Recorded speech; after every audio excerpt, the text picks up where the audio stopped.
Now we will start acid base and salt. ठीक है, acid base and salt. अब एक बात याद रखना, एसिड और बेस को हम हमेशा साथ में ही पढ़ेंगे. कैसे पढ़ेंगे? साथ में. Acid and base. एक बेसिक डेफिनेशन जो आप शायद और क्लास 6, 7, 8 से भी पढ़ते चले आ रहे हैं, ठीक है ना, वही बेसिक डेफिनेशन मैं बताऊंगा, लेकिन उस बेसिक डेफिनेशन बताने वाले साइंटिस्ट के नाम के साथ. उनका नाम है आर्हीनियस. क्या नाम है? तो आर्हीनियस के अकॉर्डिंग एसिड क्या है, व्हाट इज एसिड? तो तुमने कोई सब्सटेंस लिया, क्या लिया? ठीक है, उसको वाटर में डिसॉल्व कर दिया. किस में डिसॉल्व किया?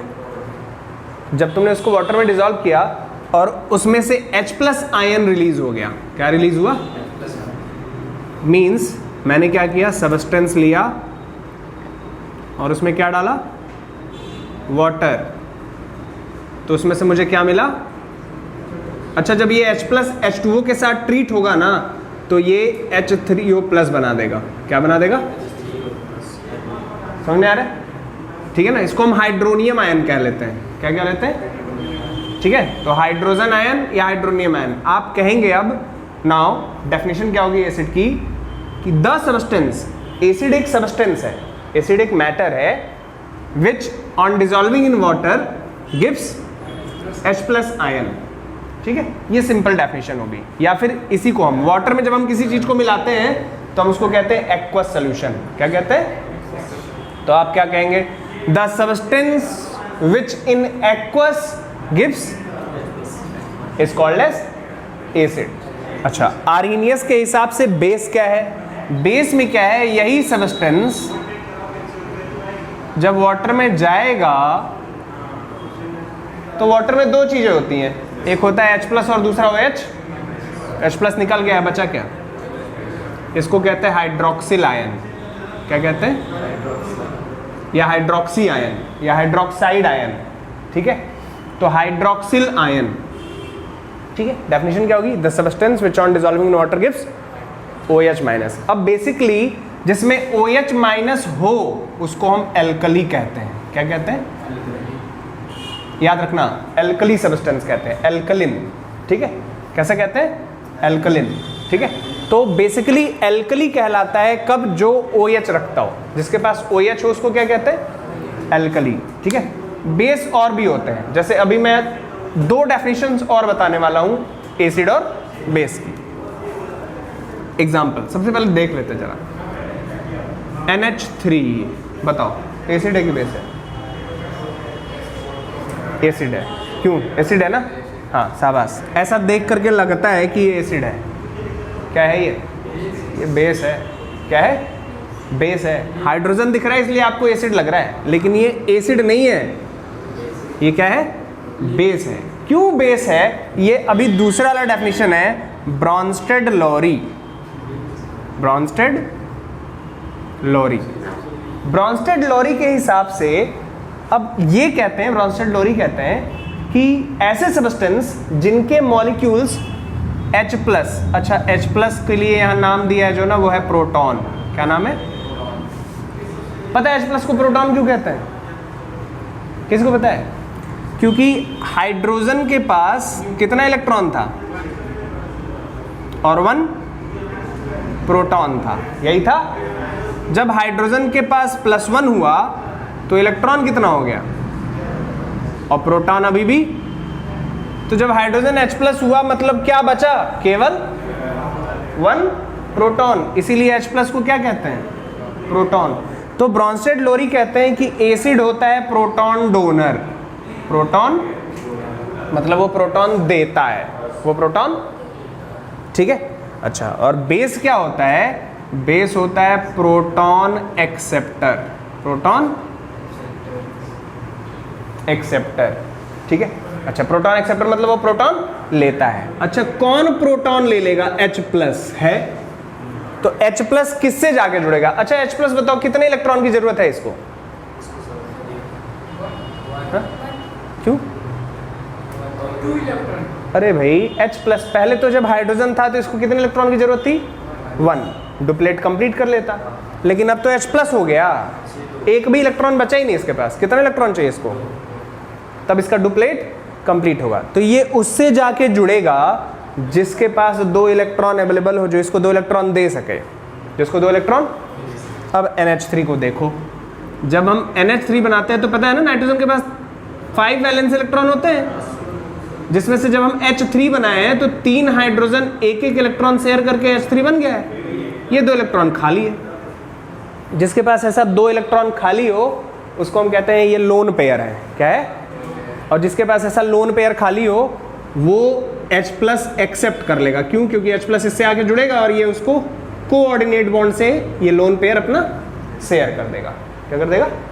शेयर कर देगा। इसका भी काम चल रहा है और इसका भी काम चल रहा है। इसी कंपोजिशन को हम कहते हैं NH4 प्लस।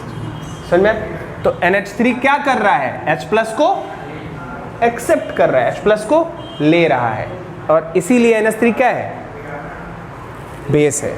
ठीक है, समझ में आ रहा है? अच्छा, यही चीज देख करके एक और कॉन्सेप्ट बना, लेविस कॉन्सेप्ट। कौन सा कॉन्सेप्ट? ये कॉन्सेप्ट क्या कहता है? ये कॉन्सेप्ट कहता है कि जो लोन पेयर डोनर हो, लोन पेयर मतलब जो लोन पेयर दे सके, उसको हम क्या कहेंगे? बेस। लोन पेयर डोनर वो बेस है। अच्छा देखो, ये तो लोन पेयर ले रहा है ना, तो ये क्या है? एसिड है। जो लोन पेयर एक्सेप्टर हो, क्या हो? एक्सेप्टर हो, उसको क्या कहते हैं? एसिड कहते हैं। समझ में आ रहा है? फॉर एग्जाम्पल BF3, देखो इसमें कहीं हाइड्रोजन नहीं दिख रहा है, लेकिन ये एसिड है। समझ में आ रहा है? कहीं हाइड्रोजन है? नहीं है, लेकिन ये एसिड है। कैसा एसिड है? इसको हम लेविस एसिड कहते हैं। कैसा एसिड कहते हैं? और इसको कैसा बेस कहते हैं? लेविस बेस कहते हैं। समझ में आ गया इतना? पक्का? लिख लो।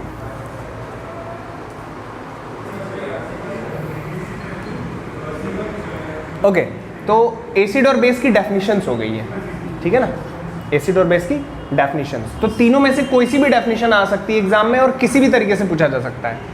ठीक है ना? पूछा जा सकता है कि एक सब्सटेंस है जो लोन पेयर डोनेट कर रहा है। लोन पेयर बताओ, एसिड है कि बेस है? बेस है। क्या है? बेस है। या फिर ऐसे कहा जा सकता है, एक सब्सटेंस है जो पेयर ऑफ इलेक्ट्रॉन एक्सेप्ट कर रहा है। क्या एक्सेप्ट कर रहा है? बताओ, एसिड है कि बेस है? एसिड है। पेयर ऑफ इलेक्ट्रॉन का क्या मतलब हुआ? लोन पेयर क्या कर रहा है? एक्सेप्ट कर रहा है। मीन्स वो चीज क्या है? एसिड है। ठीक है ना? तो ये चीजें एकदम दिमाग में क्लियर रखनी है। ठीक है? हाँ, जितनी क्लैरिटी रखोगे उतना बढ़िया होगा। अब आगे देखो, अब हम लोगों को पढ़ना है क्लासिफिकेशन। अब बेसिकली जो क्लासिफिकेशन मैं पढ़ाने वाला हूँ उसके पहले मुझे एक चीज पढ़ानी पड़ेगी तुमको, बेसिसिटी एंड एसिडिटी। बेसिसिटी और एसिडिटी। अब देखो, नाम के हिसाब से एक चीज समझ लो, रिवर्स का कॉन्सेप्ट है। बेसिसिटी होती है एसिड के पास। किसके पास? एसिड के पास। क्या होती है? और बेस के पास क्या होता है? बेस के पास होता है एसिडिटी। ठीक है? लंपाट कहीं इनके। तो एसिड के पास होती है बेसिसिटी और बेस के पास होती है एसिडिटी। ठीक है? याद रखेंगे ये बात। अब क्या है, जब हम डेफिनेशन लिखेंगे, ठीक है ना, एसिड क्या रिलीज करता है? H plus. और बेस क्या रिलीज करता है? ठीक है? एसिड जितने H प्लस पर मॉलिक्यूल, क्या लिखेंगे यहां, रिलीज करेगा, वो उस एसिड की क्या होगी? और बेस जितने OH माइनस क्या पर मॉलिक्यूल रिलीज करेगा, वो उसकी क्या होगी? मींस डेफिनेशन कैसे होगी? The number of H plus ion an acid can release पर is called as of that acid. Of that, समझ में आ रहा है? जैसे HCl कितने H प्लस रिलीज करेगा ये? हाँ, H कितने रिलीज करेगा? 1। तो इसकी बेसिसिटी कितनी हुई? H2SO4 कितने H रिलीज करेगा?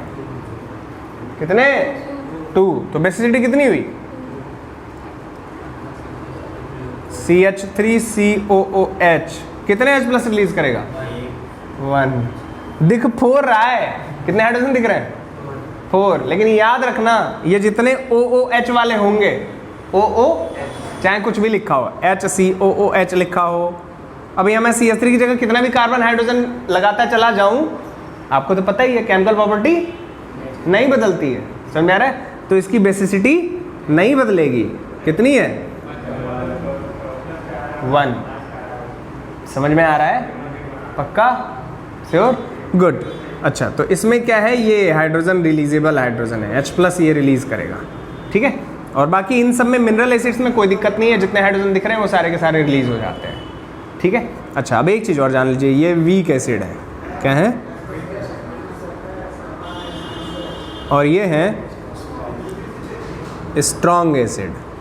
अच्छा, अब ये स्ट्रॉन्ग एसिड और वीक एसिड में डिफरेंट क्या होता है, तो स्ट्रॉन्ग एसिड ज़्यादा आयोनाइज होता है, ज़्यादा, और वीक एसिड कम आयोनाइज होता है, समझ में आ रहा है, इसका आयोनाइजेशन कम होता है, ठीक है, और इसका आयोनाइजेशन ज़्यादा होता है, ठीक है ना, इतने का डिफरेंस होता है स्ट्रॉन्ग और वीक एसिड में, ठीक है, पक्का, वेरी गुड। अब बेस के पास आते हैं, ठीक है, NaOH, एसिडिटी कितनी होगी इसकी MgOH का होल ट्वाइस, एसिडिटी कितनी होगी इसकी 2, समझ में आ रहा है ना, AlOH का होल थ्राइस कितनी होगी, इसमें एकदम इजी है, जितने OH दिख रहे हैं उतनी ही एसिडिटी हो जाएगी। बेस के पास क्या होती है और एसिड के पास, याद रखेंगे ना, ठीक है। अच्छा, जिसकी बेसिसिटी 1 है उसको हम कहेंगे मोनो, अच्छा देखो इसको मोनो कह रहे हैं, उसके बाद हम लिख रहे हैं बेसिक, क्या लिख रहे हैं, ऐसे लग रहा है जैसे बेस के बारे में बता रहे हैं ना, लेकिन है नहीं, यह है मोनो बेसिक, आगे लिखेंगे एसिड, क्या चीज एसिड। अच्छा, इसको लिखेंगे डाई बेसिक एसिड, समझ में आ रहा है ना, और इसको क्या लिखेंगे मोनो बेसिक एसिड, 1 है ना, तो इसे क्या लिखेंगे मोनो बेसिक एसिड। अच्छा, ऐसे ही इसको क्या लिखेंगे, चलो बताओ, मोनो एसिडिक बेस, क्या लिखेंगे मोनो एसिडिक बेस, इसको क्या लिखेंगे डाई एसिडिक बेस, समझ में आ रहा है, पक्का, ऐसे ही ट्राई एसिडिक बेस, ठीक है, एंड सो ऑन, इसको लिख लीजिए। ओके, अभी ये क्लासिफिकेशन, अब जो क्लासिफिकेशन है इसके बेस पे, जैसे एसिड का क्लासिफिकेशन है on the basis of basicity, basicity के हिसाब से एसिड क्या हुआ मोनो बेसिक एसिड, या फिर डाई बेसिक एसिड, या ट्राई बेसिक एसिड, या मतलब से मेनली पॉली बेसिक एसिड, कैसे पॉली बेसिक एसिड। ऐसे ही बेस का क्लासिफिकेशन हो गया monoacidic base, diacidic base and so on, ठीक है। अब इसके बाद बात होती है स्ट्रेंथ की, किसकी स्ट्रेंथ, स्ट्रेंथ के बेसिस पे भी एसिड और बेस क्लासिफाई होते हैं on the basis of strength, ठीक है।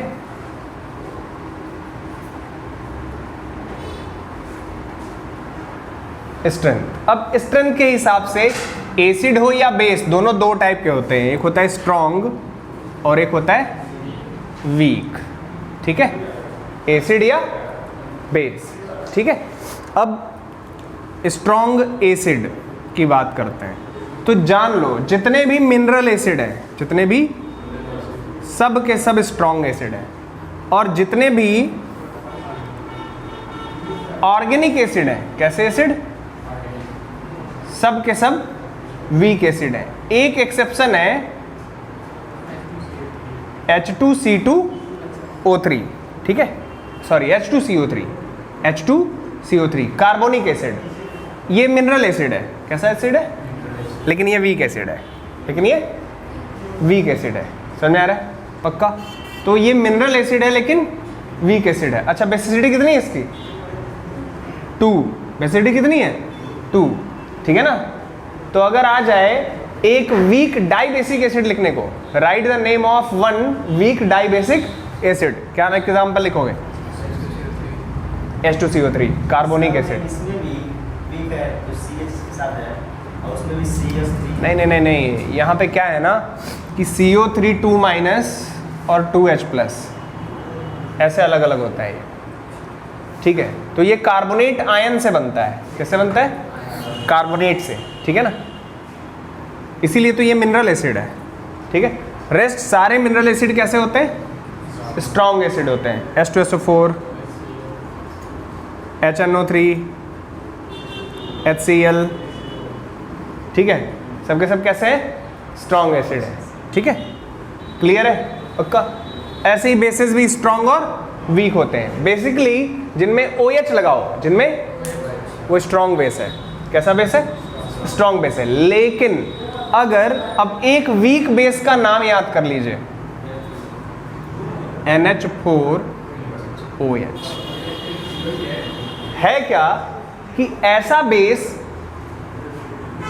जो लोन पेयर डोनेट करके बनाओ, लोन पेयर डोनेट करके बनाओ, वो डेफिनेटली वीक होगा। कैसा होगा?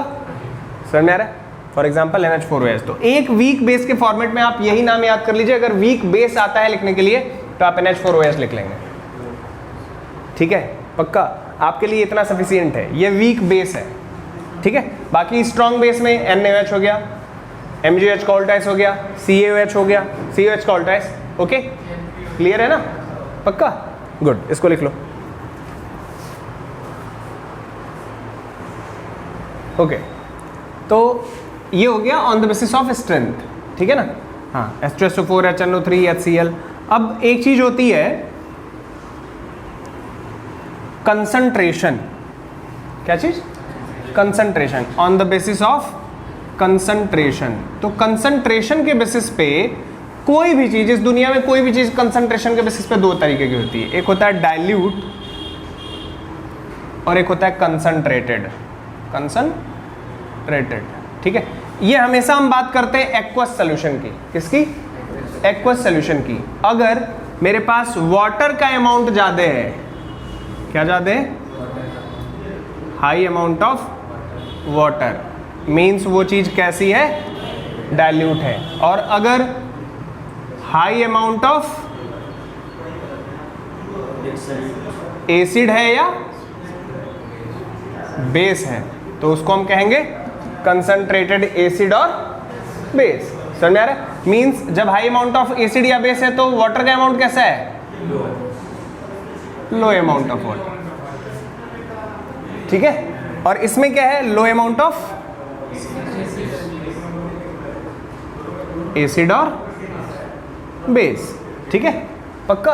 तो हम उसके हिसाब से कंसंट्रेटेड एसिड या कंसंट्रेटेड बेस कहेंगे, ऐसे डाइल्यूट एसिड या डाइल्यूट बेस कहेंगे, ठीक है। पक्का, गुड। ओके, सो अब इसके बाद जब हम आगे बढ़ेंगे ना तो हमको पढ़ना है इंडिकेटर्स। और हाँ, एक बात और, 2021 में 2021 में, ठीक है ना, बता रहा हूं, आप एक चीज एकदम दिमाग में रखिएगा, बेसिसिटी एंड एसिडिटी की डेफिनेशन एंड विद एग्जांपल, ठीक है ना, ICSE के लिए, ठीक है। CBSE के लिए इस पे बेस्ड प्रॉब्लम, डेफिनेशन आएगी नहीं आएगी इस बात की गारंटी नहीं है, लेकिन इस पे बेस्ड प्रॉब्लम जरूर आएगा, ठीक है। प्रॉब्लम मतलब find the basicity of the acid या acidity of base, acidity of base बताइए, बेसिसिटी ऑफ एसिड बताइए, ठीक है ना, ये प्रॉब्लम। या फिर क्वेश्चन आएगा राइट वन डाइबेसिक एसिड या डाई एसिडिक बेस, ठीक है, ऐसे क्वेश्चन आ सकते हैं, ठीक है ना। ओके, अब इसके बाद हम लोगों को पढ़ना है इंडिकेटर। इंडिकेटर, इंडिकेटर क्या चीज होती है? इंडिकेटर, अच्छा देखा है ना, बाइक में इंडिकेटर होता है, लेफ्ट वाला ब्लिंक करता है, मतलब लेफ्ट में टर्न करना है, राइट वाला ब्लिंक करता है मींस राइट में टर्न करना है, ठीक है। तो ऐसे ही ये लेफ्ट राइट बताता है। तो मेरे पास दो चीज़ें हैं, एक लेफ्ट में एक राइट में, क्या क्या है?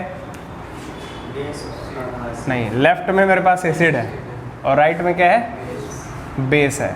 ठीक है, अब देखो इंडिकेटर्स, ठीक है ना। देखो मैं हमेशा एसिड को लेफ्ट में लिखता हूँ और बेस को राइट में लिखता हूँ। पता है इसके पीछे रीज़न है, क्योंकि ये ए से शुरू होता है और ये बी से शुरू होता है। ठीक है ना। अब क्या है, जिस भी इंडिकेटर के बारे में बताऊंगा, इंडिकेटर क्या करेगा, बताएगा कि कोई चीज़, कोई सब्सटेंस एसिड है या बेस है। ठीक है, तो बेसिकली एक चीज़ होती है लिटमस। क्या चीज़, लिटमस। ठीक है, अब यहाँ पे क्या है, लिटमस एसिड के साथ रेड हो जाता है। कैसा हो जाता है, और बेस के साथ ब्लू हो जाता है। ठीक है, अच्छा लिटमस ना कभी कभी क्या होता है, लिटमस पेपर जो आपका पास आता है वो ब्लू और रेड कलर का पहले से रहता है। तो अब बताओ एसिड के, अच्छा मान लो अगर एसिड है मेरे पास और उसमें मैं रेड लिटमस डालूं तो कुछ होगा, तो हमको नहीं पता चलेगा ना। तो इसीलिए एसिड के साथ जो हम लिटमस यूज करेंगे वो कौन सा है, ए के बाद, तो एसिड के साथ कौन सा लिटमस यूज करेंगे, किस में कन्वर्ट हो जाएगा, और बेस के साथ कौन सा लिटमस यूज करेंगे, किस में कन्वर्ट हो जाएगा। समझ में आ रहा है, कैसे पता चलेगा, मान लो वाटर में भी डालोगे रेड वाला लिटमस तो रेड ही रह जाएगा ना। तो पता कैसे चला कि एसिड है, पहले से पता रहे कि एसिड है तो फिर चेक ही क्यों करना है, पता नहीं सर, नहीं पता ही नहीं है, डाले तो रेड का रेड रह गया तो हमको कहाँ पता चलेगा, नहीं पता चलेगा। तो ब्लू डाल के चेक करेंगे, ब्लू किस में कन्वर्ट हो जाएगा, रेड में, तो एसिड है। अगर नहीं हुआ तो मतलब एसिड नहीं है, तो बेस तो है ही नहीं। बेस इसलिए नहीं है कि रेड डाले थे, ब्लू में तो नहीं चेंज हुआ था। समझ में आ गया, पक्का, गुड। अब लिटमस के बाद जो दूसरा इंपॉर्टेंट इंडिकेटर मिथाइल ऑरेंज, ये 3 इंपॉर्टेंट इंडिकेटर्स हैं जो बार बार एग्जाम में पूछे जाते हैं। अच्छा अब मैं पूछूंगा तुमसे, ऑरेंज कलर के बारे में बताओ, कितने कलर से मिलकर बनता है ऑरेंज कलर, क्या लगता है कौन कौन से कलर कहूँगा, रेड और येलो कलर्स को मिला करके ऑरेंज कलर बनता है। अगर मैं लिखूं अल्फाबेटिकल ऑर्डर में तो बताओ पहले रेड आएगा कि पहले येलो आएगा, डिक्शनरी में पहले रेड आएगा ना। तो मिथाइल ऑरेंज डालेंगे तो एसिड के साथ क्या मिलेगा और बेस के साथ येलो मिलेगा। समझ में आ रहा है। अच्छा एक चीज़ होती है फिनोफ्थलीन, इसकी स्पेलिंग मुझे एकदम से क्लियर नहीं है लेकिन फिर भी मैं लिख रहा हूँ।